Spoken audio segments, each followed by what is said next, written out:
Salut tout le monde, j'espère que vous allez bien. Aujourd'hui, une vidéo un petit peu différente. On ne va pas faire des essais de machines, non, au contraire, on va revenir sur une moto qui a déjà été essayée sur la chaîne. Il s'agit de la BMW. Ça ? Vous inquiétez pas, c'est pour la décoration. On en parlera peut-être la semaine prochaine. Il pourrait qu'une vidéo sorte pour commémorer quelque chose. Enfin, bref, abonnez-vous à la chaîne. Donc, comme je disais, nous allons revenir sur une machine qui a déjà été essayée précédemment sur cette chaîne, la BMW R1250 GS. Et Dieu sait que cette moto est ultra populaire. Vous l'adorez, je m'en suis rendu compte dans les commentaires. Et j'ai décidé de revenir un petit peu sur certaines des technologies qui composent cette machine incroyable et un peu plus généralement l'histoire de BMW. Pour commencer, nous allons parler peut-être de la chose la plus iconique, la plus marquante dans la 1250 GS, son moteur, le fameux bicylindre à plat Boxer. Alors ce moteur, il existe depuis très longtemps chez BMW, c'est une véritable institution de la marque et un des éléments qui la différencie. Et ce moteur n'est pas apparu au tout début de la vie de BMW puisque, vous ne le savez peut-être pas, mais la marque bavaroise n'a pas toujours fait des motos. D'ailleurs, ils n'ont même pas toujours fait des voitures. Avant, BMW construisait des avions et des moteurs d'avion, d'où le logo avec les hélices. Et il s'avère que en 1918, il y a peut-être un truc qui vous a échappé, mais le traité de Versailles a lourdement sanctionné l'Allemagne sur la fabrication d'avions et de moteurs d'avion, et BMW s'est retrouvé un petit peu dans la panade. C'est là qu'un monsieur, Max Friese, qui devient designer en chef chez BMW, arrive pour ainsi dire à un moment providentiel de l'histoire de la marque et commence à plancher sur l'arrivée du tout premier Boxer chez BMW en 1922, moteur qui équipera par la suite la légendaire et célébrissime R32. Le Boxer, comme je vous le disais, c'est une marque fondamentale chez BMW, quelque chose qui en caractérise presque l'identité, et aujourd'hui je ne vais pas vous faire une vidéo sur l'histoire de BMW, toujours est-il que si ça peut vous intéresser, n'hésitez pas à vous manifester, ça c'est dit, mais néanmoins il est bon de se pencher un petit peu sur ce moteur et déjà pourquoi Boxer. C'est assez intéressant, voyez-vous, j'adore les points comme ça. L'architecture du bicylindre à plat, le Boxer donc, est faite de telle façon que les cylindres sont de chaque côté du vilebrequin et en fait leurs mouvements de va-et-vient sont symétriques, ce qui ressemble donc au point d'un Boxer. Avouez quand même que l'image est assez sympathique et elle permet tout de suite de visualiser un peu la force, la fougue de ce moteur qui est quand même assez incroyable. Alors, sur le papier, le Boxer a beaucoup d'avantages. Sa structure même lui donne un excellent équilibre, très peu de vibrations en raison de son ordre d'allumage, et surtout un centre de gravité très bas, ce qui facilite beaucoup les manœuvres. Alors bien évidemment, vous vous en doutez, il n'y a pas que des aspects positifs, sinon tout le monde ferait des Boxers, et quelques petits défauts existent sur cette architecture. L'une d'entre elles est le couple de renversement. Vous m'avez déjà entendu en parler dans certaines vidéos. En effet, la nature même de ce type de moteur fait que quand vous êtes à l'arrêt et que vous accélérez un petit peu, que vous tournez la poignée, vous allez sentir votre moto qui va se basculer d'un côté et de l'autre. C'est lié à l'inertie en fait des cylindres qui partent d'un côté et de l'autre. Un des autres inconvénients du Boxer est d'être très exposé. Les culasses sont de chaque côté, donc en ce qui concerne les projections et même éventuellement des chutes ou des collisions, c'est directement ces pièces qui vont prendre des dégâts. Le Boxer existe de façon très développée chez BMW, ça on en a parlé bien sûr, mais il a été présent dans d'autres formes chez d'autres marques. En effet, le Boxer tel qu'on le connaît chez la marque bavaroise est disposé de façon transversale, c'est-à-dire avec les culasses qui partent d'un côté et de l'autre de l'axe de la moto. Par contre, il existe aussi en position longitudinale, c'est-à-dire qu'en fait il va accompagner le cadre de la moto et être positionné à l'intérieur de celle-ci. C'est une architecture qui existait beaucoup il y a de très nombreuses années, mais certains constructeurs comme Mi-Dual, qui est vraiment une toute petite officine qui fait des motos un peu chères, 155 000 €. Combien ? Compter pour cette petite merveille faite sur mesure. C'est au choix, la maison ou la moto. Moi personnellement, je sais que la maison ne va pas aussi vite. C'est une architecture un petit peu plus unique, un petit peu plus exotique et qui ne se voit que très rarement, mais pour votre culture personnelle, sachez que ça existe. Alors certains puristes de chez BMW ont manifesté des doutes, des craintes quant à la vie, la longévité de ce moteur parce que BMW a commencé à initier, il y a un certain nombre d'années de cela, un changement dans les architectures moteurs de ces gammes avec l'arrivée l'arrivée notamment de la S1000RR, qui adoptait en 2009 une architecture 4 cylindres en ligne très proche de ce que les Japonais faisaient, enfin quand même en améliorant tout d'un sacré cran, parce que je vous le rappelle, la S1000RR répétait absolument tout ce qui bougeait à l'époque quand elle est sortie, mais néanmoins c'est vrai qu'on revenait à quelque chose d'un petit peu plus standard et éloigné de ce que BMW faisait. Alors cette architecture a été déclinée, le 4 cylindres en ligne, sur les S1000R, S1000XR, mais néanmoins le Boxer a encore de très beaux jours devant lui, puisqu'il est présent encore sur énormément de machines de la gamme,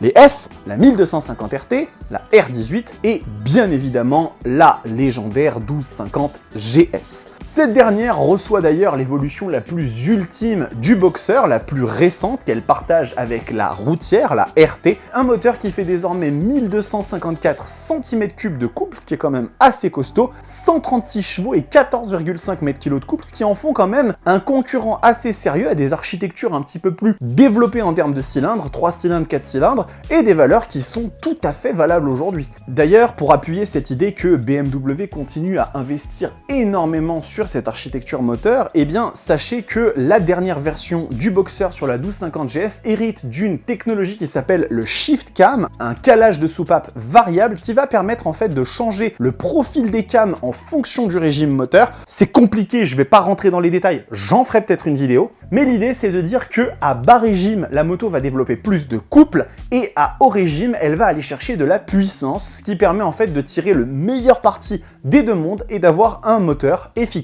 en toutes circonstances. Franchement, je mettrai ma pièce que le Boxer a encore de très beaux jours devant lui et il en est une belle illustration sur la 1250 GS. Ensuite, on va passer au télélever. Et ça, c'est encore un truc qui caractérise vachement BMW et plus spécifiquement la BMW 1250 GS. Il s'agit d'un système de suspension avant assez révolutionnaire. Enfin, révolutionnaire, on ne va pas non plus exagérer, mais c'est quand même assez bluffant. Comme vous le savez, eh bien, toutes les motos sont suspendues avec divers systèmes. On a commencé avec la fourche il y a un certain temps de cela, et c'est encore des systèmes qui sont présents sur des machines d'un peu plus petite cylindrée. On retrouve par exemple une Ninja 650 équipée d'une fourche classique, puis après on est passé sur des fourches inversées, un petit peu plus efficaces, qui gomment un petit peu mieux les forces de compression quand on freine. Ça commence à se voir sur des gros roadsters, des sportives, mais ce système présente un inconvénient. Il faut toujours qu'il y en ait un forcément, c'est qu'en fait la direction et la compression, l'absorption de l'amortissement sont au même endroit, c'est la même pièce qui fait ce rôle, et le problème avec ça, c'est que ça peut engendrer des soucis, notamment au niveau de la plongée de la fourche, des comportements un petit peu parasites, quand on doit par exemple freiner sur un terrain un petit peu instable comme des cailloux, ou alors sur des gros freinages, et c'est là que BMW se sont dit, on va changer la donne, on va innover. Toujours là les Allemands pour être à la pointe de la technologie. Un système tout simplement épatant. Et donc ils ont développé un système qui sépare d'un côté la direction et de l'autre l'amortissement. Donc vous allez toujours retrouver des fourches avec des tubes et des fourreaux, mais qui ne vont servir uniquement qu'à la plongée légère de la moto. Et derrière cette fourche, vous allez retrouver un ressort relié à un triangle qui connecte le cadre ainsi que la fourche de la moto, et c'est cette partie-là qui va absorber, qui va gérer tout l'amortissement. Alors ce système, il a énormément d'avantages parce qu'il permet vraiment, en désolidarisant ces deux éléments, de donner beaucoup plus de flexibilité, beaucoup plus de lisibilité à l'amortissement de la moto. Donc c'est un système qui marche vraiment très bien, et sur la 1250 GS, c'est assez bluffant de voir comment ça se débrouille sur des terrains qui peuvent même être un peu sinueux des fois. Mais si ce système n'avait que des avantages, tout le monde le ferait. Alors pourquoi ce n'est pas le cas ?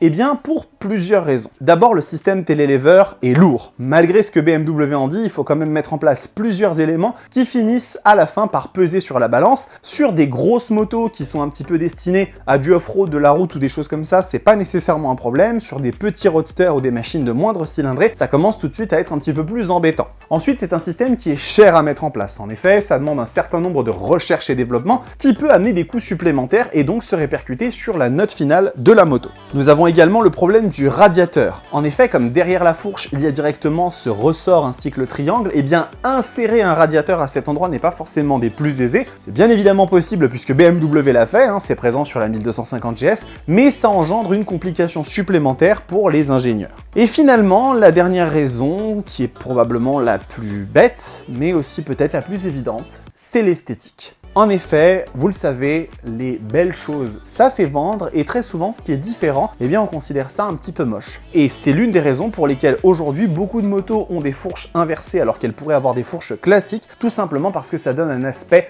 plus trapu, plus gros à la moto, à l'avant, et ça fait vendre. Et vous le savez, eh bien malheureusement, j'en suis le premier à le dire, hein, lorsque une machine ne nous plaît pas esthétiquement, eh bien on a du mal à en être séduit. J'en veux pour preuve cette machine, le Beking, qui est une de mes motos préférées, et qui, lorsqu'elle a été annoncée en 2008, eh bien n'a plu à personne, car elle était vraiment trop massive, trop grosse pour son époque, trop bizarre, mais c'est une machine formidable et à mon sens, une des motos les plus réussies de chez Suzuki. Donc, quand on doit investir des millions dans un système qui risque de ne pas plaire simplement parce qu'il n'est pas au goût esthétique des motards, forcément ça refroidit un petit peu. Maintenant, on va passer à un autre lever, le paralever. Attention, c'est pas la même chose que le télélever, hein, on fait attention, on suit au fond de la classe. Le paralever va se référer à l'amortissement arrière ainsi qu'à la transmission. Comme vous le savez, de la même façon qu'une moto est suspendue à l'avant, elle est également amortie à l'arrière et il faut qu'elle transmette la force de son moteur à la roue arrière. Pour ça, il existe plusieurs technologies, vous les connaissez sans doute, la chaîne, la courroie et le cardan. Chacune d'entre elles a ses inconvénients et ses qualités. Typiquement, la chaîne va être celle qui va transmettre le plus de puissance, c'est la raison pour laquelle on va la retrouver très fréquemment sur des motos sportives ou qui ont beaucoup de chevaux et beaucoup de couple, mais d'un autre côté, elle va engendrer beaucoup d'entretien, elle va être plus fragile, cela dit, ça reste quand même ce qu'il y a de plus facile à mettre en place. À l'opposé du spectre, on va avoir le cardan qui lui va faire perdre énormément de puissance par rapport à la chaîne, hein, c'est presque 10% de déperdition, mais par contre, il va être extrêmement solide et générer quasiment aucun entretien, ce qui est vraiment super pour des motos qui peuvent être soumises à des conditions qui sont un petit peu embêtantes. Alors, le cardan, ça a quand même un petit inconvénient, c'est ce qu'on appelle l'effet cardan. Encore une fois, je vais pas rentrer dans de la physique, de la géométrie de moto, etc. C'est vraiment pour une autre vidéo, ça. Mais on va dire que lorsqu'on accélère, un cardan va subir un effet qui va en fait raidir un peu la suspension et rendre cette dernière un peu moins précise. C'est la raison pour laquelle BMW, encore une fois, sont intervenus pour présenter un système qui s'appelle le paralever. L'intérêt de ce système est de rajouter une sorte de bras, une articulation par-dessus le cardan qui va permettre en fait de créer un parallélogramme et donc en fait d'avoir un effet de force qui est maintenu tout au long de la phase de conduite, qu'il s'agisse de freinage, d'accélération ou même d'inclinaison, et tout ceci va permettre à l'amortissement arrière sur cardan d'avoir un bien meilleur comportement, une bien meilleure réaction, ce qui en règle générale tend quand même à améliorer grandement l'expérience de conduite. Alors bien évidemment, ça n'a pas que des avantages, ça reste un système qui est assez lourd et c'est la raison pour laquelle sur des machines comme la S1000RR, la S1000R, en dehors de la préservation de la puissance, vous allez voir arriver des chaînes qui vont permettre d'être tout simplement plus légères, plus simples à mettre en place. Et d'ailleurs, BMW a créé il y a peu de temps une chaîne appelée la chaîne M Endurance, qui a priori a une durée de vie bien supérieure, nécessite beaucoup moins d'entretien. Je n'ai pas encore eu l'occasion d'essayer ce genre de choses. D'ailleurs, si vous avez des retours concernant cette chaîne, si vous en possédez une, n'hésitez pas à le dire dans les commentaires, je serais vraiment curieux de savoir ce que ça donne après un certain nombre de milliers de kilomètres d'utilisation. Nous allons passer à la quatrième technologie de la BMW 1250 GS avec l'écran Connectivity. Alors je sais, ça peut paraître un petit peu anodin, un petit peu léger de parler d'écran alors qu'on a évoqué des choses aussi légendaires que le moteur ou la suspension, mais je pense que c'est vraiment important d'y revenir et d'en parler parce que, qu'on le veuille ou non, la technologie est en train d'avancer. Elle est de plus en plus présente sur nos motos, il y en a certains qui sont pour, d'autres qui sont contre, mais qu'on le veuille ou non, cette dernière va continuer à se développer. L'électrique arrive à grands pas et avec lui, eh bien, son lot d'innovations technologiques avec lesquelles il faudra composer. Je pense vraiment que cet écran Connectivity est une des meilleures représentations de ce que BMW souhaite faire. Déjà d'une part, faire évoluer la technologie sur les motos, mais surtout fusionner de plus en plus l'univers voiture et l'univers moto dans la gamme. Cet écran Connectivity est donc une dalle TFT de 6,5 pouces, dispo sur plusieurs modèles, certaines fois en option et d'autres en série. On a déjà eu l'occasion d'essayer cet écran sur la S1000R 2021 et sur la 1250 GS, deux vidéos que je vous encourage vivement à aller regarder. Et vous le savez, je ne trouve pas que cet écran soit le plus joli de la production. Je trouve par exemple que Triumph fait des choses plus belles, plus classieuses avec la Speed Triple 1200 RS. Par contre, c'est sans aucun doute celui qui est le plus technologique et qui montre le mieux cette frontière qui est brisée entre le monde de la moto et celui de la voiture. Clairement, j'ai vraiment eu cette sensation de me retrouver devant le tableau de bord d'une série 4 ou d'une série 3. Il y avait vraiment cette notion-là qui était présente quand j'utilisais cet écran. D'ailleurs, quand on parle de technologie très présente dans le monde de la voiture, voitures qui vont un petit peu dans le monde de la moto, BMW a mis en place un système qui fait que lorsque vous démarrez votre moto à froid et que vous commencez à rouler, vous ne pouvez pas dépasser un certain régime avant que le moteur monte en température. Typiquement, c'est le genre de choses qu'on retrouve dans les voitures BMW. Donc cet écran, bien évidemment, il est extrêmement complet, extrêmement lisible, et il y a des dizaines de menus et d'informations. Certains considéreront que 90% d'entre elles sont inutiles, mais elles sont présentes néanmoins. Très personnalisable, on peut vraiment se faire son écran à la carte. Et derrière, on va avoir accès bien évidemment au GPS, à la navigation, à ses contacts, à la musique. Vraiment, on peut contrôler parfaitement toute sa moto et tous les aspects liés au multimédia de son téléphone depuis cet écran avec une lisibilité qui est vraiment très très bonne. Il existe même une app BMW que vous pouvez télécharger pour aller encore un cran au-dessus dans la personnalisation, avec notamment un GPS qui peut vous permettre de garder vos cartes hors ligne si vous êtes dans un coin du monde où ça ne capte pas très bien. Tout ce petit monde se contrôle via une espèce de roulette qu'on a sur le commodo gauche. J'ai eu des galères innommables pour essayer de m'en servir alors qu'en fait c'était extrêmement simple, hein, il suffisait juste de comprendre un petit peu comment ça fonctionnait, et ça fait beaucoup penser aussi au monde de la voiture avec ces espèces de roulettes qu'on avait sur les premières séries 1 qui en étaient équipées ou d'autres voitures. Il y a vraiment ces similarités entre la moto et la voiture qui sont de plus en plus présentes. Et bien évidemment, toute cette technologie visuelle accompagne l'augmentation des assistances électroniques. Certains sont contre, d'autres pour, comme vous le savez. Les modes de conduite, le contrôle de traction, les suspensions pilotées, voire même des témoins de pression de pneus, tout ça est là et est là pour durer. Est-ce que c'est une bonne chose ou est-ce que c'est une mauvaise? Moi personnellement, je suis quelqu'un d'assez technophile, d'assez geek, donc j'aime beaucoup ces choses-là, même si je considère que ça peut effectivement nous priver un petit peu du plaisir authentique de la conduite, mais ça augmente pas mal aussi la sécurité sur beaucoup d'aspects. Donc à choisir, je préfère être en vie et kiffer un petit peu moins que me retrouver dans un platane.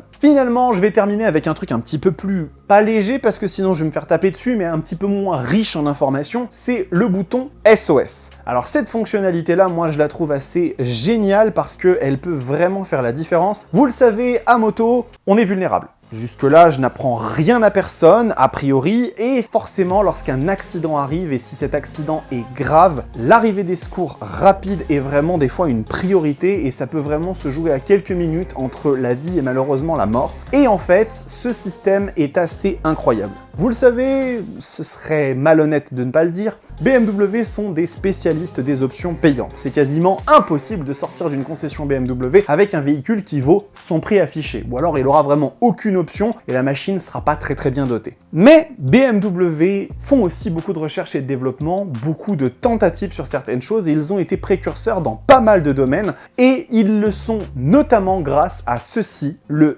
e-call. Donc à quoi sert ce système? Eh bien, imaginons un accident à moto, il y a 3 scénarios qui sont possibles. Soit le passager ou le pilote appuie manuellement sur le bouton pour déclencher le système e-call, soit ce système s'active automatiquement dans le cas d'une chute plus ou moins lourde, plus ou moins grave, ce sont les 2 autres scénarios possibles, et dans ce cas de figure, en fait, tout ça c'est analysé par des capteurs présents sur la moto qui vont déterminer la vitesse, l'angle et plein de facteurs, et qui vont mettre en relation directement avec un centre de sauvetage qui va dépêcher automatiquement une équipe de secours. Il n'y a pas besoin d'échanger avec la personne. Si vraiment en fait on ne peut pas avoir un interlocuteur au bout du fil parce qu'on est simplement inconscient, eh bien les secours vont arriver automatiquement. Ce système fonctionne dans pas mal de pays du monde, il n'entraîne aucun surcoût supplémentaire, il n'y a pas besoin d'avoir un forfait pour avoir cette option, donc ça c'est vraiment très bien, et il me semble, corrigez-moi si je me trompe dans les commentaires, que BMW est la seule marque à proposer ça aujourd'hui. Clairement, je pense que certains constructeurs pourraient en prendre de la graine et que même ça devrait devenir quelque chose d'obligatoire sur les motos, plutôt que d'essayer de contrôler le bruit des motos, les contrôles techniques, enfin bref, moi je dis ça, je dis rien. Cette vidéo est terminée, j'espère qu'elle vous a plu, de passer un petit peu en revue des technologies intéressantes sur des motos qui peuvent être un petit peu célèbres, hein, comme la 1250 GS. Si vous en voulez d'autres, dites-le dans les commentaires, n'hésitez pas, ça m'intéresserait vraiment. Il y a plein de machines qu'on a déjà essayé sur la chaîne, sur laquelle on peut se plonger un petit peu plus en détail.